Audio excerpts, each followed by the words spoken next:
Did you know a woodpecker can strike a hard surface 20 times per second and several thousand times a day without ever getting hurt?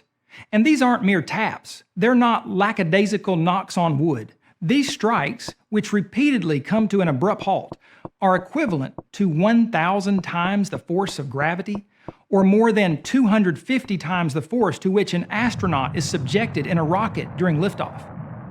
I once saw my oldest son, when he was 7 years old, playing a game of kickball, run full speed face first into a tree, accidentally, of course.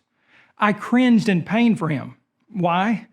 Obviously, because he wasn't designed to take such a pounding with his head.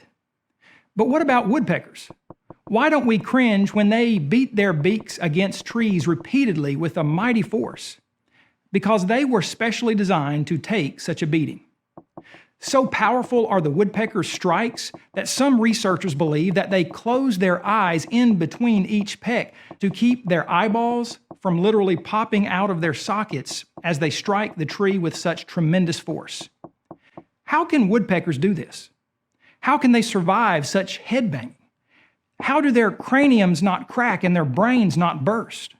First, woodpeckers have extremely strong and extra thick skulls, which can take a pounding without cracking.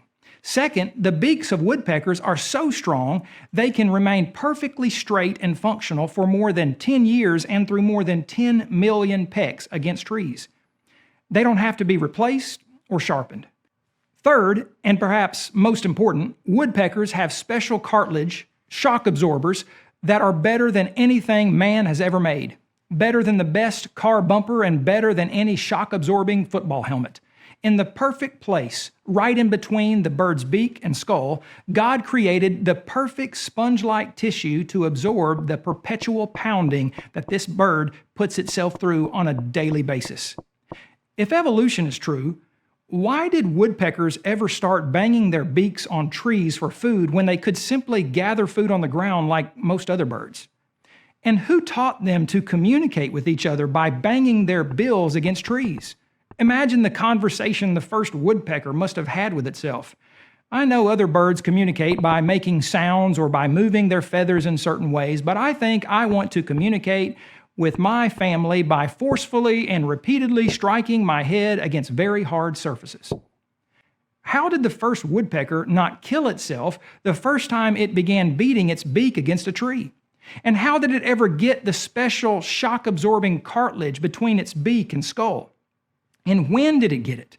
If this amazing tissue took thousands or millions of years to evolve, what did woodpeckers do in the meantime? And why are other birds not evolving these same abilities like the woodpecker supposedly did? Because woodpeckers didn't evolve.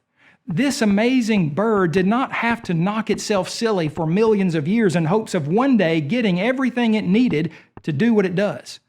Complex functional design demands a designer. And the woodpecker, with its strong, sturdy beak, thick skull, and remarkable shock absorber, the best on the planet, testifies to the existence of the grand designer, God.